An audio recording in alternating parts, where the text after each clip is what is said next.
Ni kweli Makende yani ameibiwa. Mwanamke huyo amesema hivyo. Karibu mpenzi mfuatiliaji wa Azimio TV. Kama ni kwa mara yako ya kwanza, na kuomba usikose kusubscribe, kushare na kucomment. Channel hii inakuletea taarifa kila wakati. Mpaka aende kituoni hapa utamuua. Wewe upo serious? Yule anayepaki pale kaibua nyete. Yupo huyo. Tabata tayari, Tabata. Tabata tayari. Tabata tayari, Tabata. Tabata tayari. Ndugu wanahabari, nimewaita hapa ili kuweza kutoa taarifa kwa umma kuhusiana na hali ya usalama katika mkoa wetu wa Mbeya.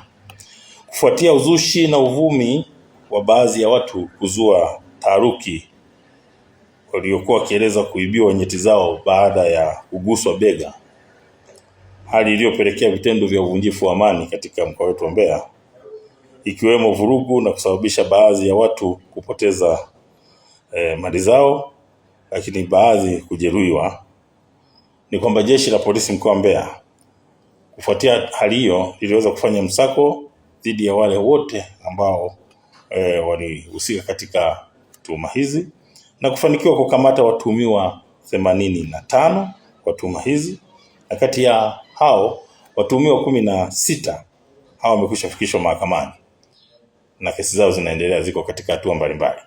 Watuhumiwa 69 taratibu za kisheria zinaendelea kukamilishwa ili na wao waweze kufikishwa mahakamani. Aidha, tarehe 9 mwezi wa 4 mwaka 2026 watuhumiwa 3 ambao sasa ni Onia Bahati Sanga mwenye umri wa miaka 20, huyu ni mkazi wa Ntokera, na Legani Joshua Kaseke naye ana umri wa miaka 20, naye ni mkazi wa Uyole. Hao walifikishwa katika mahakama ya mwanzo wilaya ya Rungwe. Watuhumiwa walitenda kosa hilo la kutaja watu kwamba wamewagusa bega na kupotelewa nyeti zao, ndio maana sisi tuliweza kuwakamata kwa sababu ya kutoa taarifa za uongo.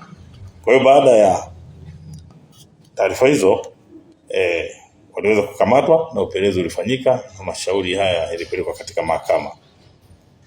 Kwa hiyo mtuhumiwa mwingine Hashim William Mwanasenga mwenye umri wa miaka 29, huyu mkazi wa Mahangu, naye alifikishwa katika mahakama ya mwanzo Irongo wilaya ya Mbalali, naye aliweza kutiwa hatiani. Kwa hiyo watuhumiwa wote watatu kwa pamoja katika mahakama mbili tofauti wameweza kutiwa hatiani kwa kutumikia kifungo cha miezi 6 kila mmoja kwa kosa la kutoa taarifa za uongo kwamba walipotelewa sehemu zao za siri.